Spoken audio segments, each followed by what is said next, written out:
이정원에서 진행하는 송하의 쏙 점입니다.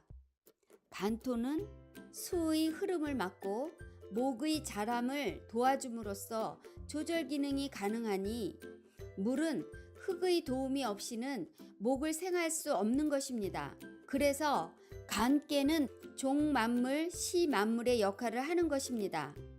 괴상이 두 개의 음효 위에 양효로 더 이상 올라갈 수 없으니 간으로서 그친다 라고 설명하고 있습니다. 설계전 11장에서 간깨의 괴상으로 물상과 그와 닮은 이미지를 설명합니다. 간토로 단단한 양이 위에서 그친 상은 물상 중에서 산입니다. 또한 산길은 인적이 드물기 때문에 나아가기 어려운 뜻으로 이것을 경로, 지름길이라고 하는 것입니다. 그래서 간꾀에 포함됩니다.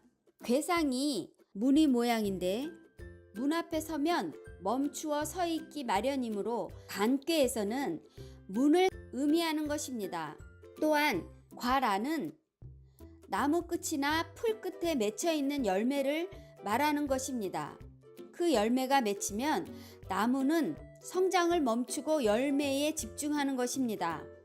동물 중에서 개를 의미하는데 문 안에 들어서 개가 짖으면 사람이 잠시 멈추게 되는 것입니다. 음효 위에 양효가 있기 때문에 동물들도 주로 강한 이빨을 가지고 있거나 또 머리에서도 입이 단단하게 보여지는 동물은 이 간꾀에 속합니다. 사람으로는 어린 소년을 뜻하고 사람의 몸에서는 손가락을 의미합니다. 위는 단단하고 아래는 허약한 모습의 물상은 간꾀의 물상으로 생각할 수 있습니다. 그래서 간꾀는 그쳐 있는 것이고 막혀 있는 것이라고 볼 수 있습니다. 이번 시간에는 산수 몽깨, 상깨인 외깨에 대해서 설명해 드리도록 하겠습니다. 산수 몽깨 육사효는 곤몽이니 인토다, 곤궁한 몽이니 인색하도다 라는 뜻입니다.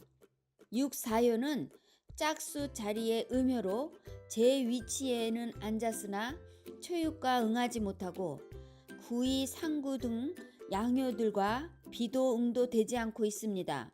이것은 목매한 음효인 자신을 이끌어줄 사람이 아무도 없다는 의미입니다. 그러니 공궁한 처지에 빠져 있는 것입니다. 목매함을 깨우치는 과정에서 선생을 만나지 못하니 독학이나 고학을 하는 경우가 해당됩니다. 산수 몽깨 사효가 바뀌면 화수 미제깨가 되는데 화는 태양으로 하늘에 걸려 있고 수는 땅에 붙어서 흐르는 것이니 각자 자신의 처지에만 매달려 있어서 주변의 화합이나 도움을 기대할 수 없는 모습입니다. 그러므로 목매함을 혼자 깨우쳐야 하는 답답하고 공궁한 처지에 놓이게 되는 것입니다. 주로 인색할 인자는 곤토 속에서 나오는데 왜 호깨의 곤토의 계상으로 받아들이기만 하는 곤토의 속성상 인색하다고 하는 것입니다. 아무도 도와주는 사람이 없다고 하는 것도 자신이 스승을 구하고자 하는 마음조차 없는 것을 인색한 것으로 본다면 목매함을 벗어나기 어려운 공궁한 처지에 있는 것입니다. 주역점으로 산수 몽깨에서 육사효를 얻으면 사업이나 개업, 전업 등은 도와주는 이가 없어서 힘들고 취직을 해도 일이 잘 성사되기가 어려운 것입니다. 가르쳐주는 사람 없이 독학을 하거나 홀로 공부하게 되는 고학으로 검정고시를 따서 졸업증서를 얻는 등 주로 혼자 무언가 일을 할 때 산수 몽깨의 육사효를 얻었다면 몇 배의 노력 끝에 결실을 거둔다는 통변을 할 수 있습니다. 산수 몽깨 육오효는 동몽이니 길하니라, 어린 몽이니 길하니라 라는 뜻입니다. 육오효는 전체 궤의 위치로 볼 때 목매한 자가 높은 지위에 있는 것입니다. 하지만 중을 얻었기 때문에 유순중정하다고 할 수 있습니다. 또한 상꾀의 간꾀가 어린 소남이므로 동몽이라 할 수 있고, 유순중정하고 겸손한 태도로 유능하고 강건한 구의효 스승의 가르침을 받고 목매함에서 벗어나고 있으니 길하다고 하는 판단사가 나오는 것입니다. 육오효를 동몽이라 하였기 때문에 구이효를 동몽을 가르치는 스승으로 볼 수 있는 것입니다.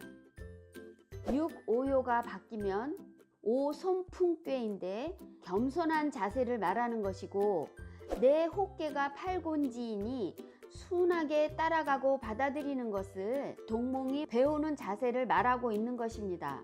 산수몽께 육오효가 바뀌면 풍수환께가 되는데, 상고시대에 나무로 만든 배를 타고 갈 수 없었던 먼 곳에까지 이르도록 하는 것을 풍수환의 괴상으로 설명할 수 있는 것입니다. 그러므로 산수몽께의 육오효에서는 더 넓은 세상에서 견문을 넓히는 의미도 가지고 있습니다. 주역점으로 산수몽 육오효를 얻으면 사업하는 사람은 때를 만났으니 길하다고 할 수 있습니다. 특히 교육 계통의 사업가들은 더욱 성공할 수 있습니다. 혼인점으로 물었다면 연하의 남자와 인연이 닿을 수 있고, 교육 계통인 직업을 가지고 있는 남자일 가능성이 큽니다. 하지만 때로는 선생과의 결혼도 종종 이루어집니다. 건강에 대한 점은 병이 깊지 않기 때문에 쾌유할 수 있습니다. 만약 여행을 떠난다고 하여 이 점을 받았다면 자신의 인생에서 힐링할 수 있는 충분한 계기를 제공하게 됩니다. 공부하는 사람이 물었다면 학문으로 반드시 성공할 수 있다고 통변할 수 있습니다. 산수몽께 상구효의 효사는 경몽이니 분리위귀요 이어구하니라. 몽을 치미니 도적이 됨이 이롭지 아니하고 도적을 막음이 이로우니라 라는 뜻입니다. 이 격자 안에 보면 손 숫자가 들어있어서 완력을 의미할 수도 있습니다. 나쁜 습관에 젖어들지 않도록 경몽하는 데도 있는 것입니다. 괴상으로 보면 간꾀의 상처럼 안전하게 지켜주고 세상의 유혹으로부터 물들지 않도록 고요히 그쳐서 산처럼 막아주는 것입니다.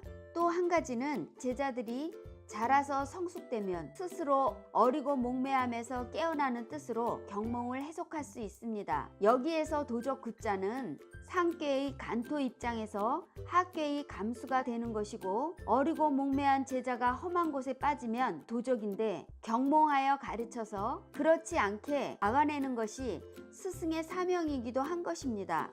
상구효가 변하면 지수사께로 되는데, 이 지수사께에도 군사의 뜻이 있기 때문에 군기가 강하게 잡혀야지만이 규율이 잡히듯이 경몽은 그러한 뜻도 가지고 있습니다. 주역점으로 괴를 받으면 전반적으로 묻고자 하는 일의 큰 테두리를 알 수 있습니다. 그 괴에서 효를 가지고 말하는 것은 당면된 상황이나 때를 말하고 있는 것입니다. 하지만 괴와 효를 받아서 판단할 때 그것에 응하고 있는 사람의 소양이나 성품으로 받아들이기 때문에 똑같은 점을 쳐서 통변해 주어도 그것이 나타나는 결과는 각기 다를 수밖에 없는 것입니다. 하늘의 태양은 땅의 기후 조건을 만들어주고, 그 속에서 모든 생명체와 무생물체는 무한히 제공되는 시간과 각자 자리 잡은 공간 속에서 유한한 삶을 살아가게 됩니다. 그래서 건곤을 말하였고, 그 다음으로 생명체가 처음 나와서 그 어리고 목매함을 깨우치는 것을 둔꾀와 몽꾀로 설명하였습니다. 태아는 태중에서 세상 밖으로 나오면 태내의 환경과 다르기 때문에 다양한 자극을 알아가기 시작하는 것입니다. 신생아가 초유를 먹어야 하지만 실제로 먹게 되는 것은 몇 시간 후이거나 하루가 지나서 먹게 되는 것도 그 때문입니다. 그러므로 어린 생명체를 길러야 하기 때문에 다음 꾀는 수천 수궤로 받습니다. 여러분, 송아의 속점은 여기까지입니다.